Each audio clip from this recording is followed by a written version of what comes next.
ਨਾਲ ਆਰਪੀ ਸਿੰਘ ਸਾਹਿਬ ਜੁੜ ਰਹੇ ਨੇ ਬੀਜੇਪੀ ਦੇ ਆਗੂ। ਸਿੰਘ ਸਾਹਿਬ ਬਹੁਤ ਬਹੁਤ ਸਵਾਗਤ ਹੈ ਤੁਹਾਡਾ ਵੀ। ਜਿਹੜੀ ਜਾਂਚ ਚੱਲ ਰਹੀ ਹੈ, ਕਾਰਵਾਈ ਜਿਹੜੀ ਚੱਲ ਰਹੀ ਹੈ, ਮਲਵਿੰਦਰ ਕੰਗ ਆਮ ਆਦਮੀ ਪਾਰਟੀ ਦੇ ਬੁਲਾਰੇ ਸਿੱਧੇ ਤੌਰ ਤੇ ਕਹਿ ਰਹੇ ਨੇ ਕਿ ਸੀਬੀਆਈ ਦੀ ਜਾਂਚ ਜਿਹੜੀ ਹੈਗੀ ਹੈ ਬਾਕੀ ਸੂਬਿਆਂ ਵਿੱਚ ਨਹੀਂ ਹੁੰਦੀ। ਸਿੱਧੇ ਤੌਰ ਤੇ ਉਹ ਕੇਂਦਰ ਸਰਕਾਰ ਨੂੰ ਸਵਾਲਾਂ ਦੇ ਘੇਰੇ ਵਿੱਚ ਖੜਾ ਕਰ ਰਹੇ ਨੇ। ਮਨੀਸ਼ ਸਿਸੋਦੀਆ ਦੇ ਘਰ ਕਾਰਵਾਈ ਉਹ ਕਹਿ ਰਹੇ ਨੇ ਕਿ ਇਸ ਕਰਕੇ ਹੁੰਦੀ ਹੈ ਕਿਉਂਕਿ ਅੱਜ ਨਿਊਯਾਰਕ ਟਾਈਮਸ ਨੇ ਉਹਨਾਂ ਦੀ ਤਸਵੀਰ ਛਾਪੀ ਹੈ, ਅੱਜ ਦਿੱਲੀ ਦੇ ਸਿੱਖਿਆ ਮਾਡਲ ਦੀ ਤਾਰੀਫ ਕੀਤੀ ਹੈ, ਇਸ ਕਰਕੇ ਕਾਰਵਾਈ ਕੀਤੀ ਜਾ ਰਹੀ ਹੈ। ਆਪਾਂ ਫਿਰ ਦਿੱਲੀ ਦੇ ਸਿੱਖਿਆ ਮਾਡਲ ਦੀ ਗੱਲ ਕਰੀਏ। ਜਿਹੜੀ 1054 ਸਕੂਲ ਨੇ, ਜਿਸ 827 ਸਕੂਲਾਂ ਵਿੱਚ ਪ੍ਰਿੰਸੀਪਲ ਹੀ ਨਹੀਂ ਹੈਗੇ। ਔਰ ਮੈਂ ਵਿਦ ਆਰਟੀਏ ਦਾ ਜਵਾਬ ਜਿਹੜਾ ਆਇਆ ਉਹ ਦੱਸ ਰਿਹਾ ਜੀ। ਦਿੱਲੀ 70% ਸਕੂਲਾਂ 'ਚ ਸਾਇੰਸ ਨਹੀਂ ਪੜ੍ਹਾਈ ਜਾਂਦੀ। ਕੁਝ 10, 15, 20 ਸਕੂਲਾਂ 'ਚ ਰੰਗਾਈ ਪੁਤਾਈ ਅੱਛੀ ਕਰਕੇ, ਕੁਝ ਟੇਬਲ ਵੇਲ ਅੱਛੇ ਲਾ ਕੇ, ਕੁਝ ਬਲੈਕ ਬੋਰਡ ਅੱਛੇ ਲਾ ਕੇ ਸਿੱਖਿਆ ਦਾ ਮਾਡਲ ਨਹੀਂ ਬਦਲਦਾ। ਦਿੱਲੀ 'ਚ 1 ਲੱਖ ਬੱਚਾ हर साल 9वीं और 10वीं क्लास में ड्रॉप आउट होता है, वापस नहीं आता।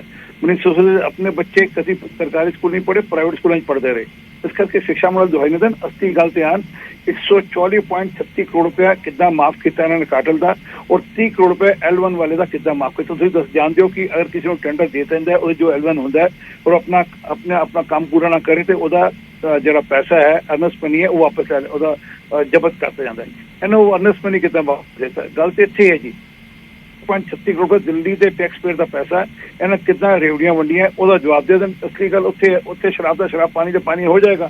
पर घुमा घुमा के बाकी जो मर्जी कर लिया करेंगे। असं भी जानते हैं अखबारों में आर्टिकल कितना छपते हैं, की नहीं होंगे, सारी दुनिया जानती है। वो टाइम निकल गया जब तुम अखबार के आर्टिकल लोगों को प्रेस कर लो। गल दसो कि शराब के जो घोटाला होया है, जो शराब के घोटाले तो पंजाब का इलैक्शन लड़िया गया, वो बारे गल कर। ਕੰਗ ਸਾਹਿਬ, ਸ਼ਰਾਬ ਦਾ ਘੁਟਾਲਾ ਹੋਇਆ ਹੈ, ਸਿੰਘ ਸਾਹਿਬ ਕਹਿ ਰਹੇ, ਆਰਪੀ ਸਿੰਘ ਸਾਹਿਬ ਕਹਿ ਰਹੇ ਨੇ ਕਿ ਉਸ ਦੇ ਬਾਰੇ ਗੱਲ ਕਰ ਲਓ। ਜਿਹੜਾ ਸ਼ਰਾਬ ਦਾ ਘੁਟਾਲਾ ਹੋਇਆ ਦਿੱਲੀ ਦਾ ਸਿੱਖਿਆ ਮਾਡਲ ਜਿਹੜਾ ਹੈਗਾ ਉਸ ਤੇ ਵੀ ਉਹ ਸਵਾਲ ਖੜੇ ਕਰ ਰਹੇ ਨੇ। ਕਿੰਨੇ ਸਕੂਲਾਂ 'ਚ ਪ੍ਰਿੰਸੀਪਲ ਨਹੀਂ ਹੈਗੇ, ਔਰ ਸਿਰਫ 10-15 ਸਕੂਲਾਂ ਵਿੱਚੋਂ ਕਹਿ ਰਹੇ ਨੇ ਕਿ ਰੰਗਾਈ ਪੁਤਾਈ ਕਰਕੇ ਜਾਂ ਕੇਬਲ ਜਿਹੜਾ ਹੈਗਾ ਸੈੱਟ ਕਰਕੇ ਉਸ ਦੇ ਨਾਲ ਸਿੱਖਿਆ ਮਾਡਲ ਨਹੀਂ ਚੇਂਜ ਹੁੰਦਾ। ਨਹੀਂ, ਸ਼ਰਾਬ ਦਾ ਘੁਟਾਲਾ ਤੇ ਗੁਜਰਾਤ 'ਚ ਹੋਇਆ, ਜਿੱਥੇ ਇਲੀਗਲ ਸ਼ਰਾਬ ਜਿਹੜੀ ਹਜ਼ਾਰਾਂ ਕਰੋੜਾਂ ਰੁਪਇਆਂ ਦੀ ਫੜੀ ਗਈ, और उस मुद्दे ते बीजेपी ने कोई एक्शन नहीं लिया क्योंकि बीजेपी दे और भारती मोदी साहब के दोस्तों का वो घपला सी। नशिया की जे गल कर लो तो हज़ारां करोड़ां रुपया की कोकीन और मुद्रा पोर्ट तो और बाकी गुजरात के अड्ड अड्ड हिस्सों तो फड़ी जा रही है। उदों CBI कित्थे रह जाती, उदों तो रेट नहीं होंदी। क्यों नहीं होंदी? क्योंकि बीजेपी के और मोदी साहब के दोस्त उस कारोबार च शामिल है। ये CBI और ED उदों ही कटते जो इन्हां दे विरोधी जिथों इन्हों डर लगन लग जाता है। अज इन्हों पता है भी ਜਿਹੜੀਆਂ ਰੇੜੀਆਂ ਦੀਆਂ ਗੱਲਾਂ ਕਰਦੇ, ਰੇੜੀਆਂ ਤੇ ਵੰਡੀਆਂ ਇਹਨਾਂ ਨੇ 10 ਲੱਖ ਕਰੋੜ ਤੋਂ ਵੱਧ ਜਿਹੜਾ ਕਾਰਪੋਰੇਟ ਘਰਾਣਿਆਂ ਦਾ ਜਿਹੜਾ ਕਰਜ਼ਾ ਸੀ ਰਾਈਟ ਆਫ ਕਰਤਾ ਆਪਣੇ ਦੋਸਤਾਂ ਦਾ। ਰੇੜੀਆਂ ਤੇ ਵੰਡੀਆਂ ਮੇਹਲ ਚੌਕਸੀ, ਲਲਿਤ ਮੋਦੀ ਔਰ ਵਿਜੇ ਮਾਲਿਆ ਜਿਹੜੇ ਮੋਦੀ ਸਾਹਿਬ ਦੇ ਖਾਸ ਦੋਸਤ ਸੀ, ਭਾਜਪਾ ਦੇ ਸਪੋਰਟਰ ਜਿਹੜੇ ਵਾਪਸ ਹੀ ਨਹੀਂ ਮੁੜ ਕੇ ਆਏ। ਰੇੜੀਆਂ ਤੇ ਇਹ ਵੰਡ ਰਹੇ ਆ ਕਿ ਦੂਜੇ ਪਾਸੇ ਗਰੀਬਾਂ ਨੂੰ ਜਿਸ ਤਰੀਕੇ ਨਾਲ ਮਾਰ ਪੈ ਰਹੀ ਹੈ। यूपी च किसान 1 साल तो धरना ला रहे हैं। मोदी साहब ने अपने खास जिहड़ा इन्हां दा मिनिस्टर ऑफ स्टेट होम है ਉਹਨੂੰ ਬਾਹਰ ਦਾ ਰਸਤਾ ਨਹੀਂ ਦਿਖਾਇਆ, ਜਿਹਦੇ ਮੁੰਡੇ ਨੇ ਉੱਥੇ ਕੁਚਲਤਾ, ਕਿਸਾਨਾਂ ਨੂੰ ਮਾਰਤਾ ਦਰਦਨਾਕ ਤਰੀਕੇ ਨਾਲ, ਦਿਨ ਦਿਹਾੜੇ ਜਿਹੜਾ ਜਲਿਆਂਵਾਲੇ ਬਾਗ ਤੋਂ ਵੀ ਮੰਦਹਾਲ ਤਰੀਕੇ ਨਾਲ ਮਾਰਿਆ। ਉੱਥੇ ਤੇ ਕੋਈ ਇਹਨਾਂ ਦੀ ਜਵਾਨ ਨਹੀਂ ਖੋਦੀ। ਸਾਹਿਬ ਆਰਪੀ ਸਿੰਘ ਸਾਹਿਬ ਕਹਿ ਰਹੇ ਨੇ, ਆਰਪੀ ਸਿੰਘ ਸਾਹਿਬ ਦਾ ਕਹਿਣਾ ਹੈ ਸਵਾਲ ਪੁੱਛ ਰਿਹਾ ਹੈ। ਉਹ ਕਹਿ ਰਹੇ ਨੇ ਕਿ ਇੱਕ ਮਿੰਟ ਕੰਗ ਸਾਹਿਬ ਉਹ ਕਹਿ ਰਹੇ ਨੇ ਕਿ L1 ਵਾਲਿਆਂ ਦਾ ਜਿਹੜਾ ਪੈਸਾ ਮਾਫ ਕੀਤਾ ਹੈ। ਕੰਗ ਸਾਹਿਬ, ਆਰਪੀ ਸਿੰਘ ਸਾਹਿਬ ਕਹਿ ਰਹੇ ਨੇ ਕਿ ਜਿਹੜਾ L1 ਵਾਲਿਆਂ ਦਾ ਪੈਸਾ ਮਾਫ ਕੀਤਾ ਹੈ, ਕਿਸ ਤਰੀਕੇ ਉਹ ਸਾਰੀ ਕਾਰਵਾਈ ਕੀਤੀ ਹੈ, ਕਿੰਨੇ ਕਰੋੜ ਜਿਹੜਾ ਹੈਗਾ ਪੈਸਾ ਮਾਫ ਕਰ ਦਿੱਤਾ ਗਿਆ। ਅਸਲ ਸਵਾਲ ਇਸ ਗੱਲ ਨੂੰ ਲੈ ਕੇ ਹੈ।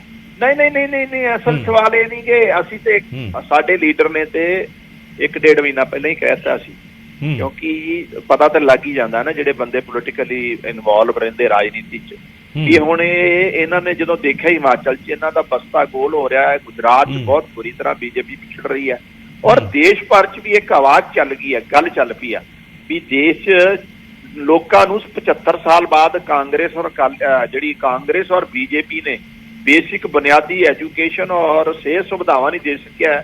ਇਸ ਕਰਕੇ ਇਹਨਾਂ ਨੂੰ ਹੁਣ ਲੋਕਾਂ ਨੇ ਪਸੰਦ ਨਹੀਂ ਕਰਦੇ, ਔਰ ਉਹਨੂੰ ਉਜਾਗਰ ਕਰਨ ਦਾ ਜੂੜਾ ਕ੍ਰੈਡਿਟ ਅਰਵਿੰਦ ਕੇਜਰੀਵਾਲ ਜੀ ਔਰ ਉਹਨਾਂ ਦੀ। ਯਾਨੀ ਤੁਸੀਂ ਕਹਿ ਰਹੇ ਹੋ ਕਿ ਜਿਹੜਾ ਇਲਜ਼ਾਮ ਤੁਸੀਂ ਕਹਿ ਰਹੇ ਹੋ ਕਿ ਜਿਹੜੀ ਗੱਲ ਆਰਪੀ ਸਿੰਘ ਸਾਹਿਬ ਕਹਿ ਰਹੇ ਨੇ ਇਹ ਝੂਠ ਹੈ। ਇਹ ਟਾਰਗੇਟਡ ਮਿਸਯੂਜ਼ ਕਰ ਰਹੇ ਸੈਂਟਰਲ ਏਜੰਸੀਆਂ ਦੀ, ਆਪਣੇ ਵਿਰੋਧੀਆਂ ਨੂੰ ਟਾਰਗੇਟ ਕਰ ਰਹੇ। ਆਰਪੀ ਸਿੰਘ ਸਾਹਿਬ ਜਿਹੜਾ ਇਲਜ਼ਾਮ ਲਾ ਰਹੇ ਨੇ ਉਹ ਝੂਠ ਹੈ।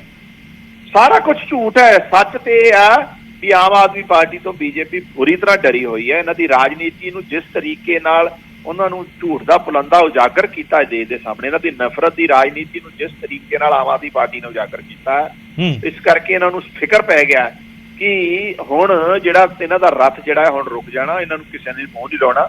ਔਰ ਨੌਜਵਾਨ ਹਰਪ੍ਰੀਤ ਸਿੰਘ ਹੋਵੇ, ਸਾਹਿਬ। ਵਪਾਰੀ ਹੋਵੇ, ਕਿਸਾਨ ਹੋਵੇ, ਹਰ ਤਬਕਾ ਜਿਹੜਾ ਹੈ ਸੜਕਾਂ ਤੇ ਆ। ਔਰ ਮੋਦੀ ਸਾਹਿਬ ਕਿਸੇ ਨੂੰ ਜਸਟਿਸ ਨਹੀਂ ਦੇ ਰਹੇ, ਸਿਰਫ ਤੇ ਸਿਰਫ ਫਾਇਦਾ ਦੇ ਰਹੇ ठीक है, ਆਪਣੇ ਵੱਡੇ मेरी एक्शन लाइन है। हरप्रीत सिंह साहब बीजेपी डरी हुई है आम आदमी पार्टी तो? उत्तराखंड च गोवा जमानतां जब्त हुई ने ਦੀਆਂ ਇਹ ਮਜ਼ਾਕ ਉਡਾ ਰਹੇ ਨੇ ਆਪਣਾ ਪੋਲੀਟੀਕਲ ਸਿਸਟਮ ਦਾ। ਜਿਹੜਾ ਸੱਚ ਹੈ ਉਹਦਾ ਨਹੀਂ ਦੱਸ ਰਹੇ ਕਿ ਮਾਫੀ ਕਰਜ਼ਾ ਮਾਫ ਰੇਵੜੀਆਂ ਵੰਡ ਕੇ ਆਪਣੇ ਦੋਸਤਾਂ ਨੂੰ ਕਰਜ਼ਾ ਮਾਫ ਸੌਰੀ ਉਹ ਪੈਸਾ ਦੇ ਕੇ ਉਹਨਾਂ ਨੂੰ 174.36 ਕਰੋੜ ਦਾ ਬੈਨੀਫਿਟ ਦੇ ਕੇ ਫਿਰ ਕੈਬਨਿਟ ਦੀ ਅਪਰੂਵਲ ਕਿਉਂ ਲਿੱਤੀ ਇਹਨਾਂ ਨੇ ਬਾਅਦ ਜਾ ਕੇ? ਉਹ ਛੱਡੋ ਕਰਨ ਤੋਂ ਬਾਅਦ ਫਿਰ ਕੈਬਨਿਟ ਅਪਰੂਵਲ ਕਿਉਂ ਲੈਣੀ ਜੇ ਕੋ ਫੜੇ ਗਏ ਸਨ? ਕਿਉਂਕਿ ਚੀਫ ਸੈਕਟਰੀ ਨੇ ਚਿੱਠੀ ਲਿਖਤੀ ਐਲਜੀ ਨੂੰ ਕਹਿ ਕੇ ਕਿ ਇਹ ਕਾਨੂੰਨ ਦੇ ਦਾਇਰੇ 'ਚ ਨਹੀਂ ਹੋਇਆ ਕੰਮ।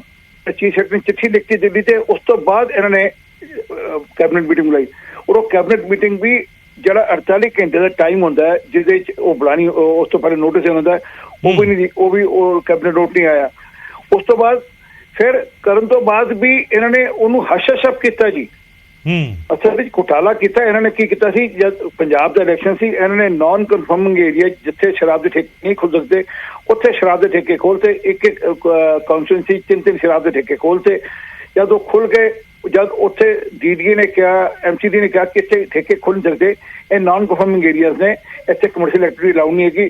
ਤਦ ਇਹਨਾਂ ਤੇ ਮੁਸੀਬਤ ਪਈ। ਤਦ ਇਹਦੇ ਜਿਹੜੇ ਯਾਰ ਸਨ, ਜਿਹੜੇ ਇਹਨਾਂ ਦੇ ਜਿਹਨੂੰ ਰੇਵੜੀਆਂ ਵੰਡੇ, ਉਹਨੇ ਕਿਹਾ ਵੀ ਸਾਰੇ ਪੈਸੇ ਮੋੜੋ ਵਾਪਸ ਤੇ ਸਾਡਾ ਕੰਮ ਨਹੀਂ ਹੋ ਰਿਹਾ।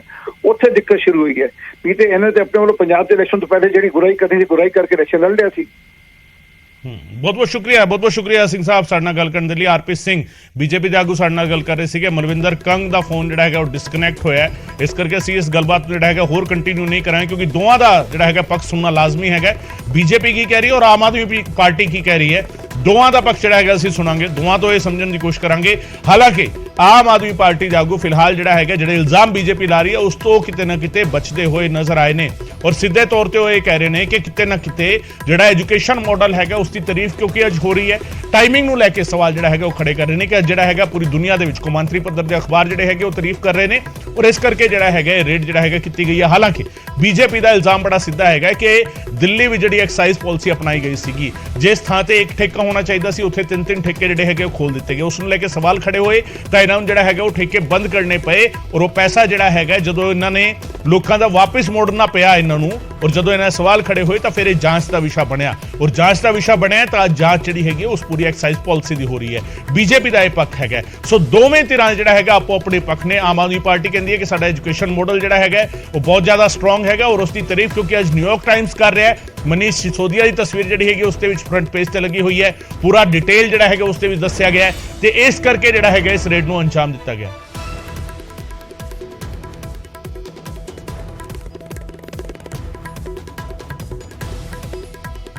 जितना मर्जी ईमानदारी का चोला पहन ले वह भ्रष्टाचारी ही रहता है और आम आदमी पार्टी का भ्रष्टाचार एक बार नहीं कई बार देखने को सामने आया है। आज मुद्दा है शराब के ठेकों का, शराब के ठेकों में हुए भ्रष्टाचार का और इस विभाग के मंत्री हैं मनीष सिसोदिया जी। जिस दिन सीबीआई को जांच दी उसी दिन शराब नीति को वापस लिया। अगर शराब नीति में कोई घोटाला नहीं था तो उसको वापस क्यों लिया? क्योंकि शराब के ठेकों में भ्रष्टाचार हुआ। शराब के ठेकों में दिल्ली में भयंकर भ्रष्टाचार हुआ। अरविंद केजरीवाल और मनीष सिसोदिया की सांठगांठ सामने आई, इसीलिए शराब नीति को वापस लिया। सीबीआई और जांच की डर अरविंद केजरीवाल जी को मजबूर करती है ट्वीट करने पर कि ये शिक्षा नहीं, ये शराब की बात हो रही है और आम आदमी पार्टी के शराब के ठेकों में हुए भ्रष्टाचार। ਸਾਡੇ ਨਾਲ ਇਸ ਵੇਲੇ ਬਰਿੰਦਰ ਸਿੰਘ